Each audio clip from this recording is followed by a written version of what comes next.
Hi guys, welcome back to my Steps to Sobriety, my show on YouTube and as a podcast with me, your host, Stefan Neff. Go down there, subscribe, and press the like button because this is another fantastic interview today. And I bet you will like it because your life will change after today. You will have gained new insights and that are potentially opening the world up for you. And for that, I'm dead excited because what we are talking about is the opposite of addiction. It is connection. But in order to connect, you need to be able to communicate.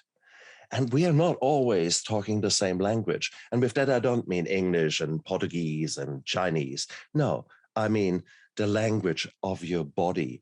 They say 95% of the communication is nonverbal.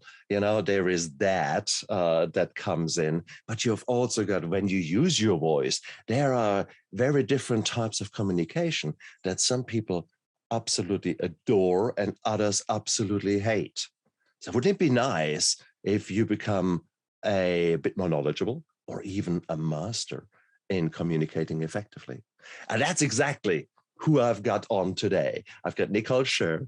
She is a woman who is specializing in teaching those kind of nuances within our languages, within the way we communicate with others that maybe guarantee you more success than maybe if you just give it your old, oh, I just be me. And with that, you piss off quite a few people. So now, why don't we just learn? So Nicole, thank you so much for coming onto my show. I am really excited, Stefan. I got to tell you, you are so entertaining and enjoyable to watch. I am just like, I'm glued. I'm almost like, I don't want to say anything. I just want to watch and listen to you. And we do a children's matinee on Sunday. No, kidding.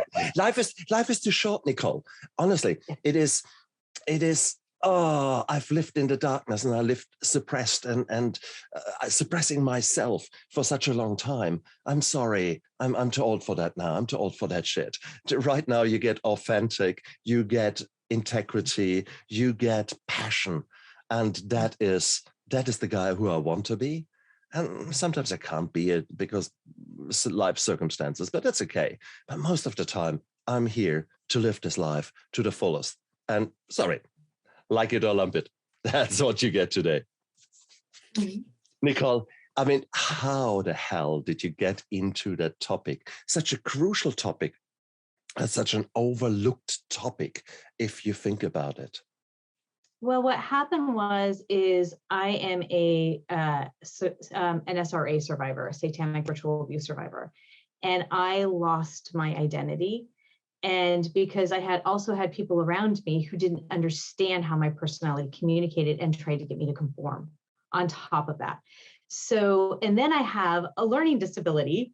So it was just like, oh God, I just got everything handed to me on a platter there. You know, just this is going to be fun to work with. Let's figure out how you're going to mix this up and make cookies to eat that are really nice to eat. And you're like, no, this is shit.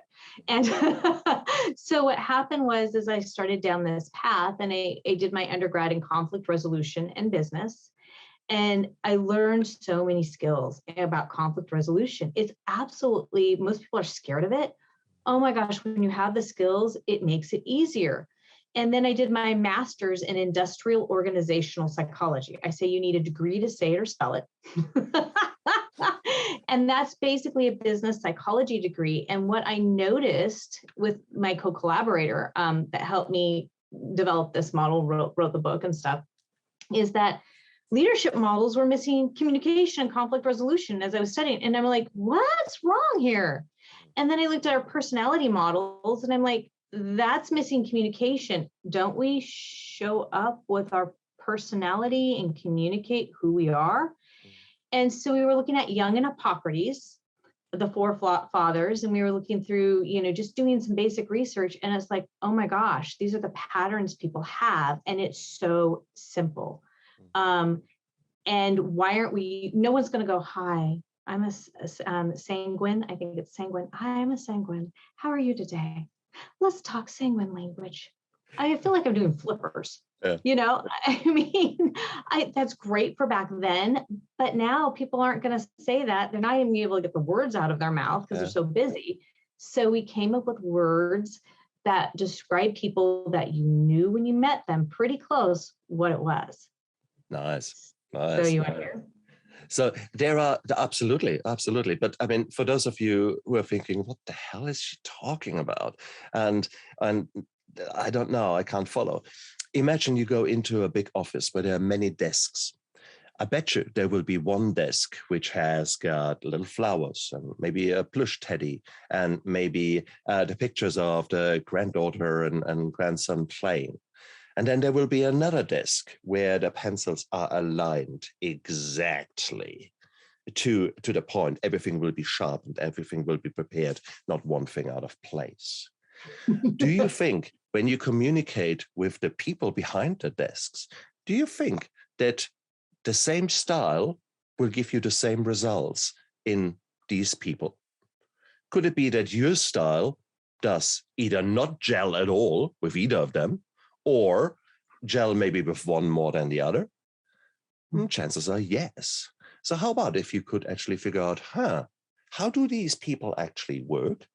What are their natures, and which language might be very conducive to get the best results for the both of you? You don't want to waste your time. You don't want to waste his or her time. Hey, if you could just find the right translation. And that's what we're going to talk about here today. So yes, tell me more about, because I've been blessed over the years. I've done many communication courses. I've sought those out, and different courses give you different, how shall I say that, labels, different characteristics, different niches that they put you in. And they all made sense to me. But it's interesting, I must have done half a dozen of these courses, and they were all valuable, but they were all a little bit different. So therefore, yeah, not everything works for everyone. So I'm very open. So tell me, what did you guys research and what did you come up with? So we came up with, after the research, we came up with and seeing the patterns that people are basically 4 types: right, value, control, and important. Mm-hmm. So when you think of a control person, you kind of have an idea. They like to control everything, their environment. I mean, they're everywhere they go, it's about environment and how do we control. I mean, this is just a brief overview. Right people are about right, wrong, good, bad. Belief. They're your big belief people. When they believe it's right, it's really hard to change their mind. And they need time to process it. Important people, they are about being seen, heard, goal, priority. You get them that goal, priority. You better not mess with that priority and that goal, because they're on a mission. And when they're on that mission, oh my gosh, they are on a mission. And it doesn't matter if they're running through the forest with flip-flops, they're going to get that prize. And so it's that being that focused. And then there is value, cost versus benefit. They're like the Jungle Book birds from the Jungle Book movie, the old one that was from like the 70s or something like that. What do you want to do? I don't know. What do you want to do? I don't know. Don't start that again. They cannot make a decision unless it has a cost or benefit attached to it. And we attract the people who we date by meeting in one that's the same and one that's different. That's a complete different minefield when we come into the dating there, and isn't it? But then it's all quite nice to accept life in such a simplified way. It is. Wouldn't it be nice if everyone applies to that? So how many people in your experience actually does the model fit upon? So if you were to say, okay, yeah, I've got 100 people there, how many people, if you introduce them to this model of communication, how many people do recognize themselves? I've been kind of surprised. People have kind of fought themselves because they don't want to be something they're not, and they haven't been allowed to discover who they are. So what happens is people have not, because we haven't been allowed in our society, we tell people way too much who they are, what they should do, what careers.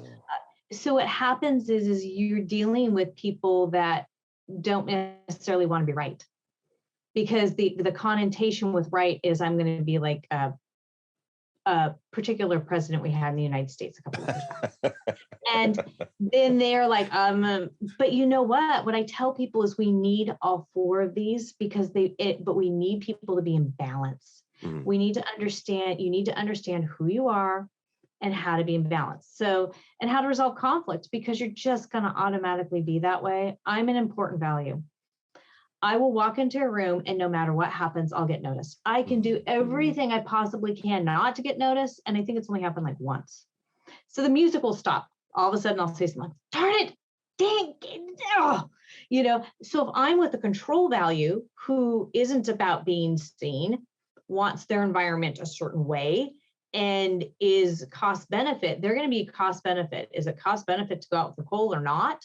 And I need to be able to meet them in that value and say, okay, I'm going to do things and I'm going to tone it down as much as I possibly can. I'm going to be not so intense in my important. I'll be aware. And what will happen is by doing that,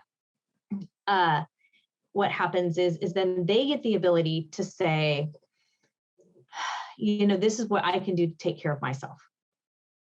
And that becomes super vital because now both of our needs are getting met. We've resolved the conflict.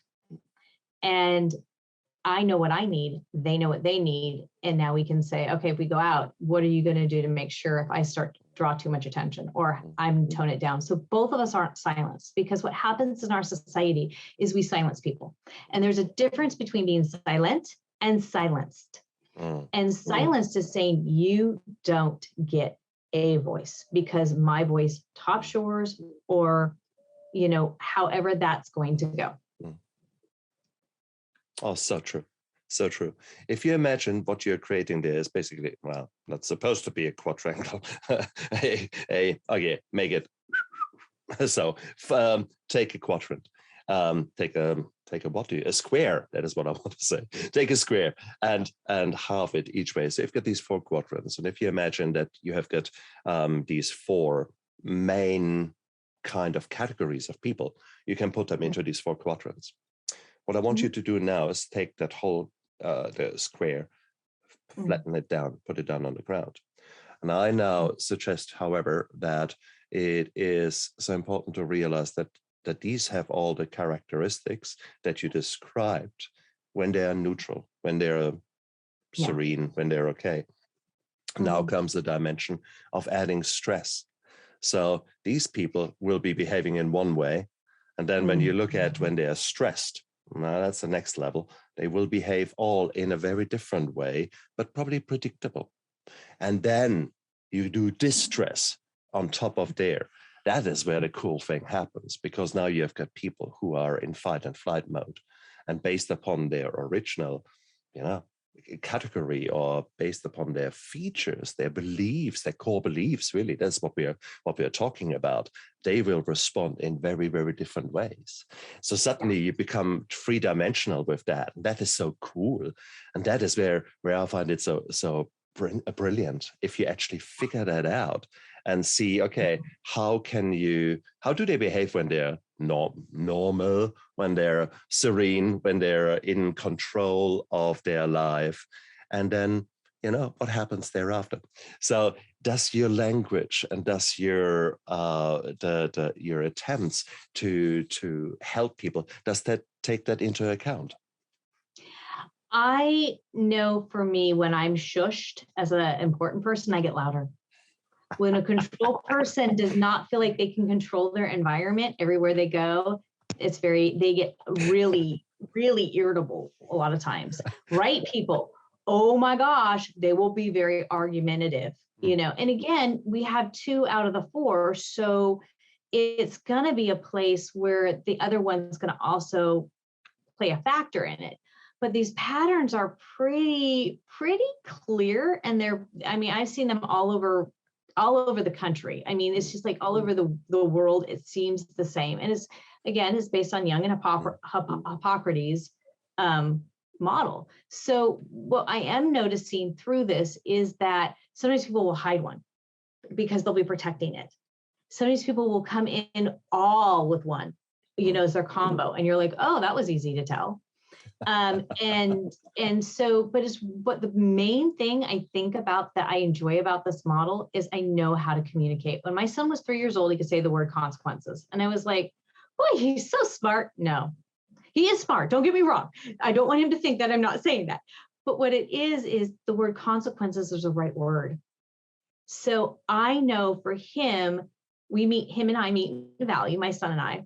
But for me and him, I have to speak right language, and I have to know how a right person thinks to be able to communicate effectively with him. And I've noticed that by doing this, our relationship has changed and grown. And he has a friend that's the same as him, and I said the exact same type of language to her, and she's like, yep. And I've seen it be from baby boomers to Gen X to millennials. So it's a pattern that humanity has. Why don't we talk about a few examples when it comes to these groups of people, and whilst we hate to be pigeonholed ourselves, you say, I'm an individual. Well, yes, you are, but yes, there are certainly traits there that make you more likely to belong to one tribe or the other. Now, sometimes when two tribes talk, they talk different languages. Can you give me an example, Nicole, sort of what in the workplace, sort of typical disasters that are predictable and that occur every day around us? So in the workplace, there are certain personalities you do not put with certain personalities. Like a control value is most likely not going to work with an important right because they don't speak the same languages. They may have a connector there, which could be, a third party come in, but the two of them alone are not going to work. And it's going to be really super challenging because one's speaking goals and the other one is speaking steps. And one is speaking, cost versus benefit, and the other one's saying, I'm right, you got to follow my right. And so it ends up being completely different. And we've actually seen where people have said, I'm going to, even though I'm opposite, I'm going to speak that person's language, and that other person is going, ooh, I now can connect with you. Whereas before they couldn't connect. Indeed. So that's one example. And then another example is when your rights don't align. And a perfect example of this that everybody saw with our country, and I'm very sad and very sorry, was Biden and Trump. Both of them were right, but their rights did not agree. And so because of that, they fought in the right. Now, one was right value and one was right important. And so that's the other thing when you are not in alignment with the same personality type, what ends up happening is you have conflict. So that's the other way to have conflict.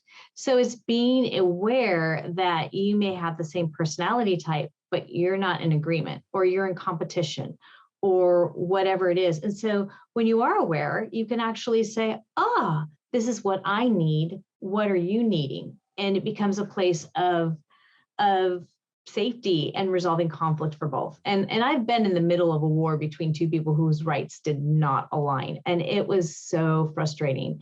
And as a parent, knowing that can help your child.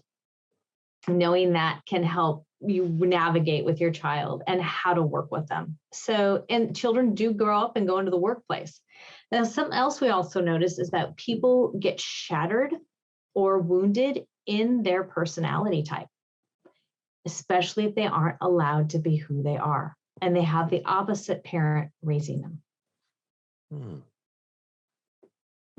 Of course, if you actually now apply that to the minefield of parenting, you can see where suddenly four people who might be all very different and not talking the same language, how they clash constantly. Yeah. Crikey, yes, of course. And that's the problem, isn't it? Right now, so I did have communication courses, and when I'm at work, I can see it all. It's so logical. When I come home, suddenly all that knowledge seems to fall away because it is with my wife and me, okay, we're getting a bit better now after 26 years of fighting.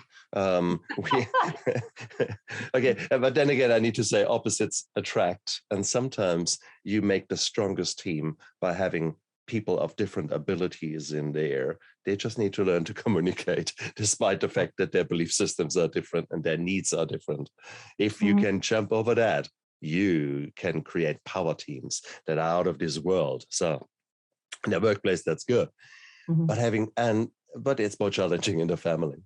But is there actually an insight out there of people when they do a course with you? They obviously say, oh, yeah, that all makes sense. How easy is it actually to truly incorporate that in a daily life? Well, it takes practice. It really does take practice. I've got to tell you that I am, as an important value, I don't do well with control rights. And that was my mother. And so, and now it influences me because sometimes I'll be, leaning towards one or the other in my personality, what I like, but really I'm an important value. I mean, and I know people who are like me, and we're all kind of have that same kind of little quirky, like, oh, puppy, kind of personality, which can drive some people crazy, especially control rights, because that's not how their brain works. So after learning this model and really dissecting it, I healed, and I'm able to speak to control rights. So I had a situation happen this last weekend, where I was on a retreat, just centering myself, and I was with a control right, and they were not working very well with me. I mean, you could tell that they didn't like me. I started speaking right to them. I started giving them the control and handled things that way. They liked me by the time we were done. Now they were still, not quite sure, but because I was able to do that, it saved it. But it takes a lot of practice. When you're communicating with the opposite. And when someone's the same, it's not so much. Like I said, I know how to meet my son in value. And when it's one that's different versus two, it makes it a little easier because I know what that right value personality is like. What kind of humor they have, how to connect with them. And the most important thing is it's okay if you don't like a certain personality type. It's okay if it doesn't work for you. The most important thing is to find balance within yourself, acceptance within yourself, and how to navigate that so that you are, so that you can, keep yourself safe, or keep your job, or keep, whatever is going to happen in that situation. So it's really about navigating, finding balance within yourself so you can create your belonging, the belonging you want to create. And I must say that I make a bold statement now. I dare to say that probably 95% of the population have no bloody clue what kind of needs they have. And we are like Pavlov's dogs. We have been somehow imprinted with core beliefs at a very early stage, and we are now responding with emotions to the slightest hair trigger that goes off. And this is the reality for most of us. So until you actually approach the way of how people actually act and why they act in this way, once you approach their needs, then that becomes such a more valuable thing. But for that, you need to know what are your own needs.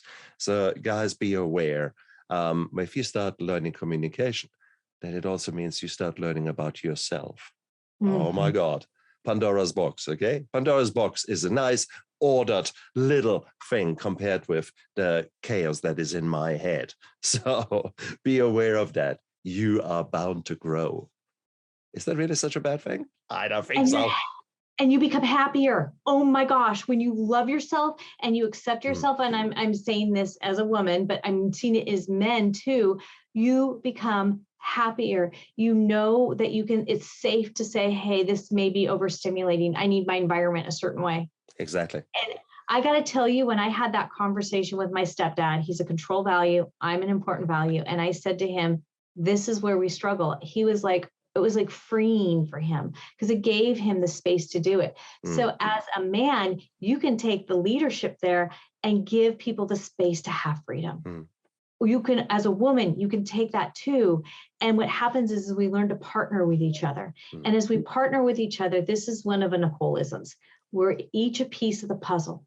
It's unique and different, but it fits in the puzzle. So that's what it's about. It's not about conforming. It's about transforming. So you're not a corner piece trying to fit in the middle. This is what our society has done. I do not like stereotypes. I do not like biases. However, there's a difference between identifying so that you can effectively communicate and work with people. Love it. Absolutely love it. Because that was another question I meant to ask you. Because, if you say, well, I change so that I can easier work with someone else, is that not betraying the true inner you? Is that not being mean to yourself? And you have answered it already in a sense. It is, you're not really giving away anything of your rights or your values or changing your beliefs. You're just speaking a different language. Just as much as you might to one person switch over to French because he only can understand French. Well, would you keep talking in German to him? No, probably not.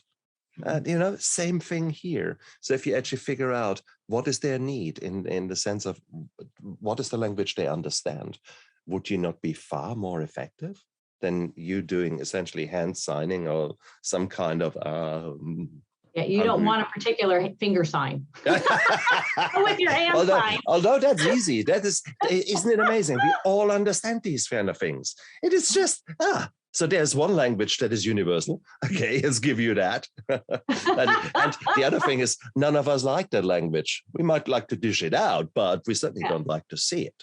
So therefore, there's the other thing is maybe something innocent, an innocent behavior from you is being seen as disrespectful by one of the other tribes, because it's just when you say, look, it's so beautiful. I had my granddaughter with me this weekend and we were having such a great time and it was so beautiful. And the other guy in the meeting says, where are the figures? Why are you disrespecting me by talking this dribble about your granddaughter? I don't care about your granddaughter.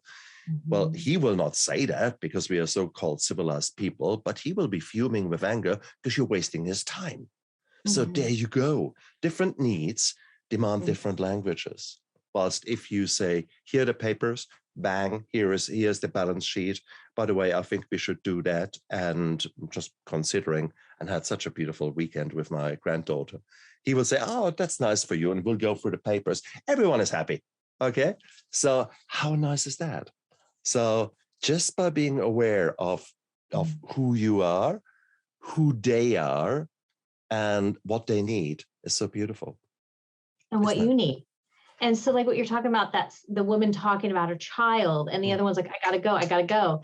It's understanding if he were to listen to her language, he could maybe hear, is this important? Is this right? Is this value? Or is she, controlling the environment? So by doing that, he can sit there and go, okay, she's speaking that this was, her son was doing the right thing this weekend. He was following the instructions and she believes that this baby is going to grow up to be something amazing. This person can now speak right to her and say, I am so glad you love your family. That is a good thing to do. At this moment, I have some time constraints that I really need to get going. And I want to be honoring to what's good for you, what is, what's right in your life. Yeah. However, I'm needing this as well. So what can we do so that both of our needs get met? I don't know how long it took you now to say that sentence. And the reason I'm asking that is we know from doctors who are perceived to be really good and doctors who are perceived to be assholes. That is often, virtually 100% is a communication style. And one of the things is to listen. So if you're starting a meeting with a new patient, one of the best things you can do is just sit down, hello, what brings you here today? Or give an introduction. Oh, I see your general practitioner has sent you because of the problem with your heart. Tell me a bit about your problem. Mm-hmm. And then shut the hell up and just wait and see what comes out. The patient will talk, but typically it is somewhere between 45 seconds and 90 seconds. That's as much as they need to say, wow, he really listened to me. Mm-hmm. Well, is that minute, let's call it a minute or a minute and a half, is that really so bad an investment? Because you have established a rapport, you let the person tell their or hear their voice. Sometimes they come with chaos in their head, and it's the first time that they actually spell it out, and suddenly there's already a breakthrough for them there. And all that is happening just without you doing a thing. You're actually listening. And that's how beautiful. This is such a powerful method. And it doesn't take much. It takes a minute. So would that not be a great thing to have that insight? Shut up, let the other one rabbit on, whatever, how you call it. But you just put that nice smile on and actually, maybe intentionally, listen and figure out. Because in that minute, they will tell you what they want to tell you. You can pick up their level of serenity, stress, distress. You can see what communication style they are having. You can gain so much in a minute. It's just there on a platter. There you go. Would that not be cool? Rather than us thinking, no, me. I want to know right now. I need that balance sheet. Or I don't know, whatever is going through your head. Give it that minute and you will be amazed how quickly your relationships can change. Well, and also prophecy. Like my partner is a control value. I'm an important value. And so they like their environment a certain way everywhere we go. And I'm about the goal. And sometimes when I'm so focused, I'm almost like, you interrupted me, and so I can preface beforehand, give them hey, I need to focus on this. This is what I need. And so that gives me the ability. We had a conflict and they tried to speak control to my importance. And it wasn't going well. But when they spoke value to my value, things changed. But see, they knew, and they've learned the communication that this is what I'm needing. How do you shift me out of it? How do you give me what I need? And then I've done the same with them. How do I give them what they need? Yeah. And our conflicts have gone down because of this. Our communication has gone up because of this. And it's not just that, it's every relationship I have had since I've really discovered this model and put it to the test and watched it in other people's lives, even young kids explaining their parents to them. It has changed lives. It just really has, because it gives you permission to be you. It gives permission to the other person to be them. And then you can discuss anything that may conflict in your personality types. Very true. Oh, how cool is that? Wouldn't that be nice if you could make that mandatory? But I mean, how do you deal with those people who are having personality disorders, which is 1 in 10 people out there, who are far more ingrained? And some of these personalities are not very nice. And so how do we deal with the true jerks in this society, which so happen to seem to float to the top? They're like, shit, they're floating on the top, like in your government. So who said that? Who said that? Okay. So what do you do with when there are really difficult personalities? Does that model still apply? Yeah, well, I'm going to tell you right now, for me, a control right's really difficult for me. I really can't. I really struggle with that personality type. And a lot of my family were control rights. And it was so challenging. And I drive them crazy. They would say, that's where balance comes in. That's where understanding yourself and knowing also where you're wounded, because we get wounded in our identity. We get wounded in our personality. And understanding that a lot of times when you're shattered, you're going to be unbalanced. So you have to heal it. I don't like the words narcissistic. I don't think that gives that person the power to change. Now, they may be that. And but I'm not that's not my forte to label things like that. That's not where my expertise is at. And I've learned that you've got to give people power to change. If you keep telling people the same thing over and over again, and you give them some sort of a label of that, and you don't say it's unbalanced in your personality, how do you get balance back? It's easier to say, I'm going to get balance and catch your balance than to say, I'm narcissistic and there's no hope for me. Nice. That's a downside to labeling. At the same token, you could make the argument, well, actually, if I don't figure out who I am by comparing myself to certain lists of behaviors, lists of beliefs, and try to actually figure out who I really am, then it is. You were talking about different groups of people controlling. Sorry, I've forgotten your labels exactly, but the promoters, you show control, right, important, and value. Control, right. So if you say a label of control, if you now put that to the extreme, which would be the narcissistic behavior.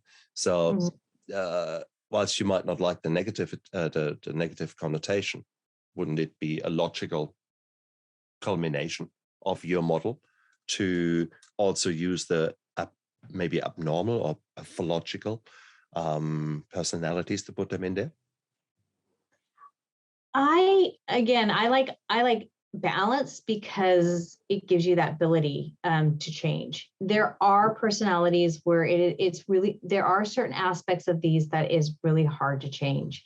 But when you accept yourself and you know who you are, you know how you manifest this type of communication, and you know how to find balance within it, or to even find your tribe. Oh my gosh.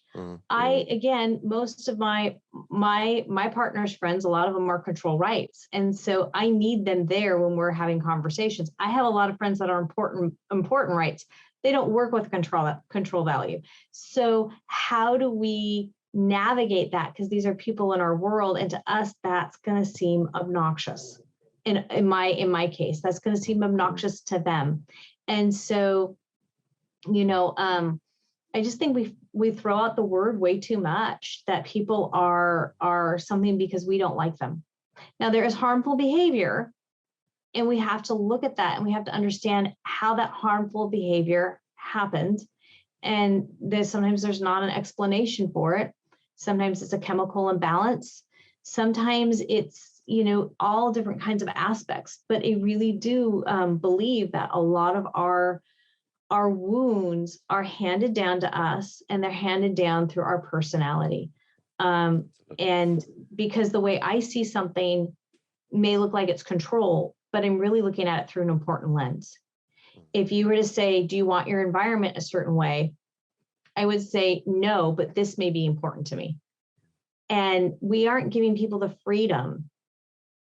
I think this is key. We aren't giving people the freedom to be them. We put people in too many boxes. Hey, let's all go do goals. What if your personality type doesn't resonate with that word? I actually use this with right people. I said, I would like you to have a happy life. Do you get that? They're like, no.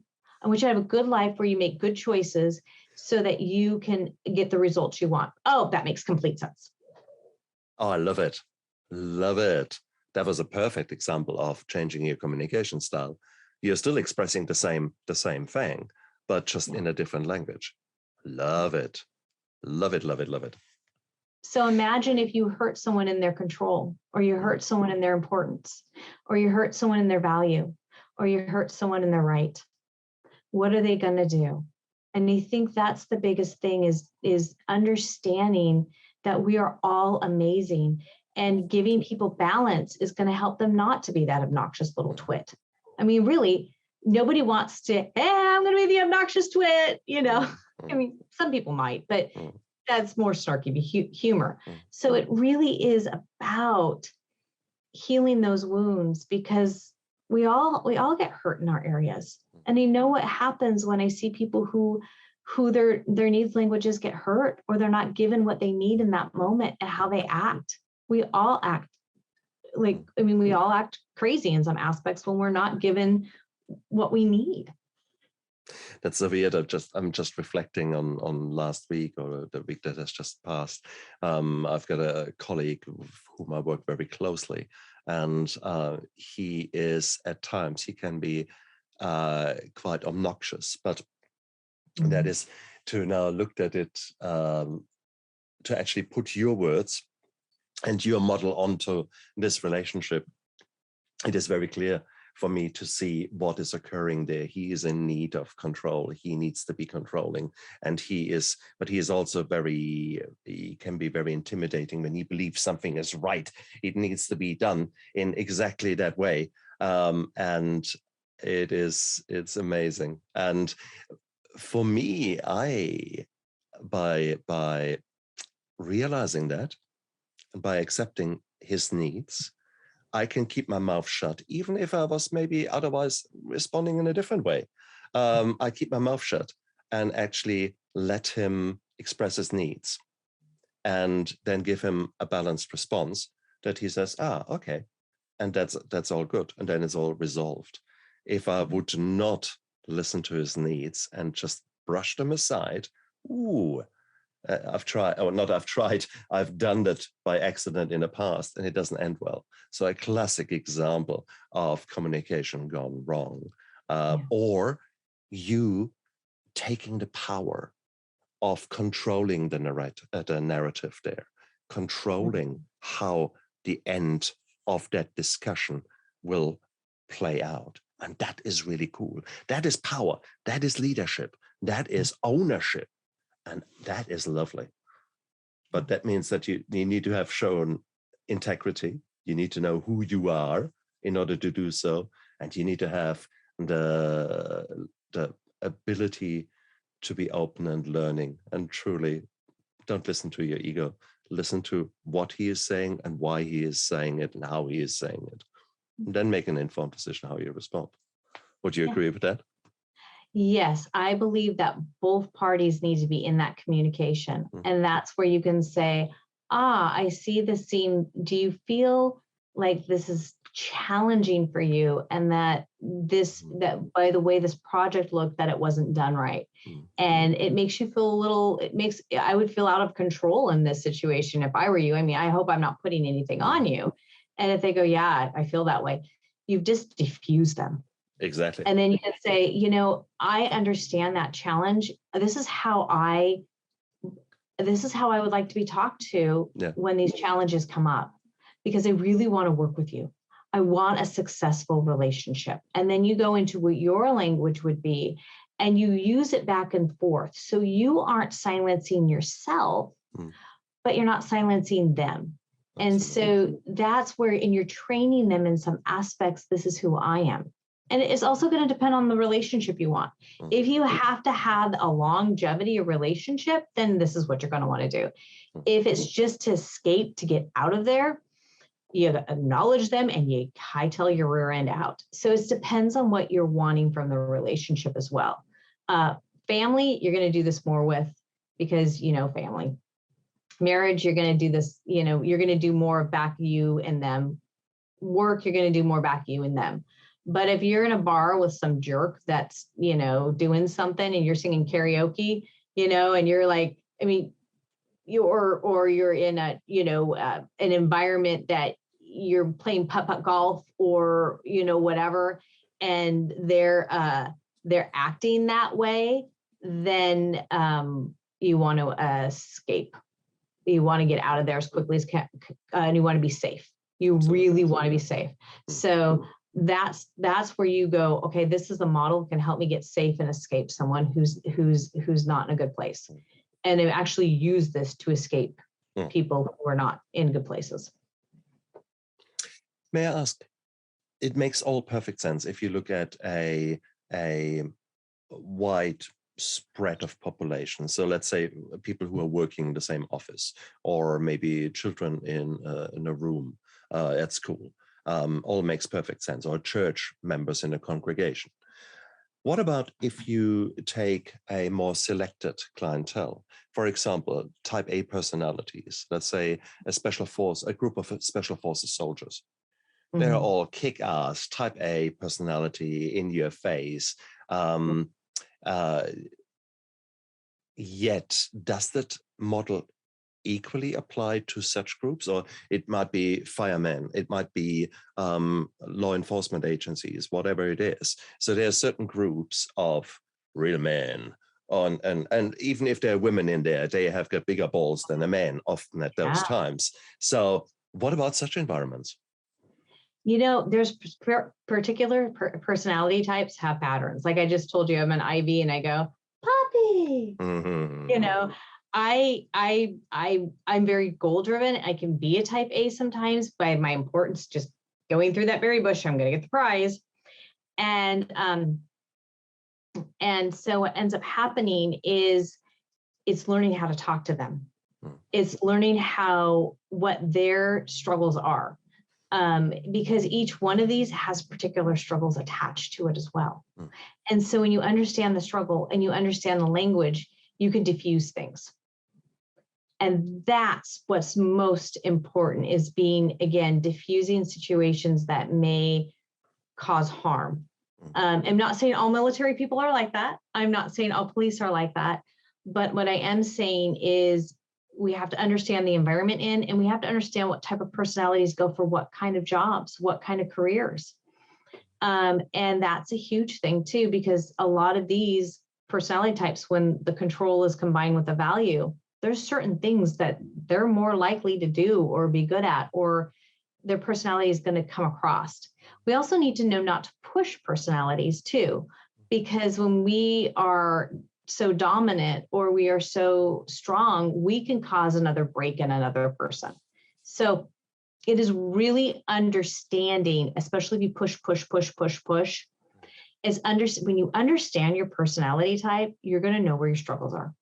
You're not only going to know where your struggles are, you're going to know what's going to affect you to have a negative outcome. And you're going to know what you need in that situation. That's part of what gets this so powerful, is I know where my weaknesses are. I know where I'm going to get wounded in. I know where my partner's weaknesses are. I know where they're going to get wounded in. I know how to talk to I may know how to talk to a rebellious teenager. I'm going to know what careers are going to be what. I'm going to know what situations to avoid. And if I get in those situations, how to deal with it. That is no longer being a victim of circumstances, but you are starting to take control. And even if you're in the middle of chaos, what will happen is you will start being actually not comfortable. I don't think we're ever comfortable in chaos, but we are content because we see what is happening, why there is fireworks going off over there, and why this person is behaving the way he does. Suddenly it gives you the power to understand. Therefore, it allows you to maybe be a bit more empathic when it comes to certain behaviors, and maybe you won't get triggered as much. How would that be? That you're maybe not running around as angry as you potentially could be. Would that not be a new superpower? I mean, that is, I think a lot of people would give their right arm to actually have that better understanding of what is happening around them. So your language or your approach to providing a way of looking at the world with different lenses is very, very powerful and can have a huge benefit in virtually everyone's life. End of the story, full stop, period. No. Well, there is one thing that you were talking about, and I don't know if you've heard of it. It's the victim, predator, rescuer triangle.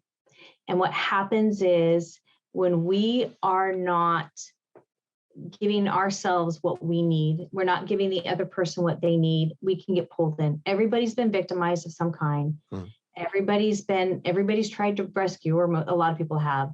And what happens is when we play the victim and we're not really the victim, we're becoming in the predator situation. And so this model can help you get out of that, because then you get aware of who you are, what you need, and you're able to communicate that. And you're also able to be aware when someone's dragging you into the triangle. There's a little door and the guy's going, ha, come in, it's gotta be fun. And you're like bouncing all over the corners, all these bruises and everything. And nobody wants to be I mean, really, it ends up being a situation where it's pulling yourself out of that, because I don't get to be the victim of a control right anymore. I now know how to speak with them. And if they want to pull me in the triangle, I can say, not going there. I can, if someone who's an important value like me wants to pull me in the triangle, not going there. My partner wants to pull me in the triangle, not going there. And if I'm going to pull someone in the triangle and I'm with people who are aware of this model, they can stop and say, I'm not going into the triangle with you. You do not take your sharp, corny horn edges, poke me with that triangle. No, I will not. So that's where I really enjoy skills. And my model is not the only thing out there. I really encourage people, because we are all unique puzzle pieces, to do what you did, Stefan, is go and get skills. Go do what works for you. Because what it's really about is when we are being the puzzle piece we're designed to be, and we're fitting in the puzzle in the way, it's not just about me, it's not just about you, but we're doing both. We are creating a beautiful picture, and it's about time that we all stop being each other's victims, and we create that beautiful picture that we are. 100% agreed. And whilst we're talking about the extremes of being a victim and being well, whatever the opposite is, and victim, survivor, predator, yeah, true. No, I was more thinking in a positive way of a thriver. So not just a survivor, a thriver, I guess, is what I was looking for. It is, if you think of it in a wider sense, if you think of it how you work within a relationship, it is in a romantic relationship.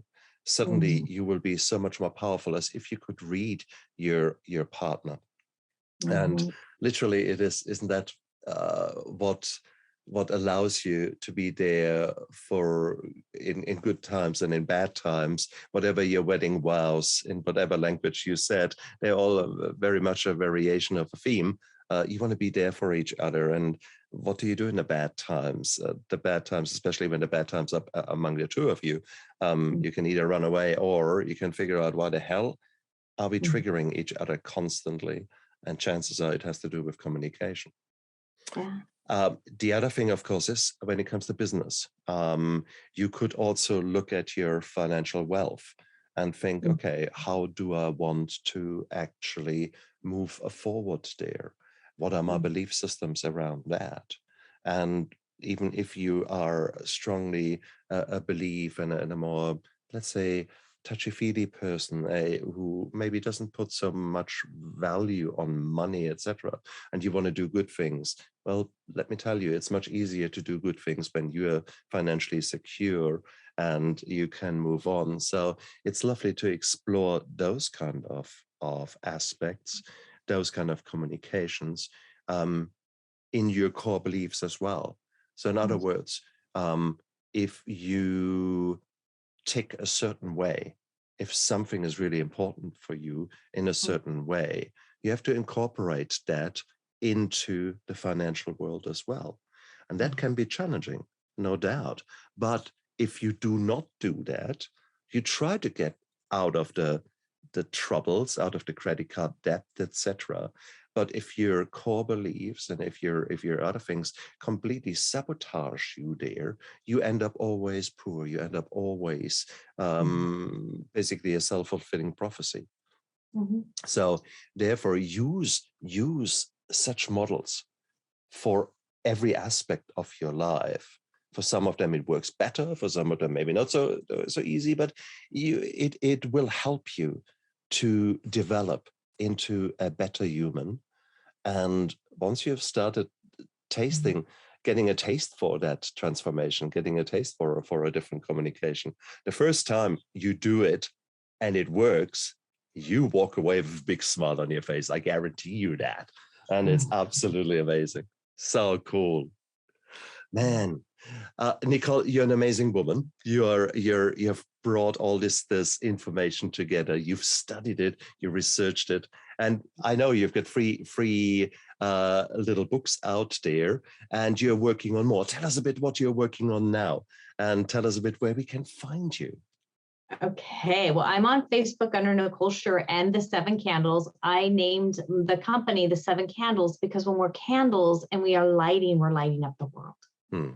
And so that's what it's about. It's about us being fully our candle being fully lit and being shining that.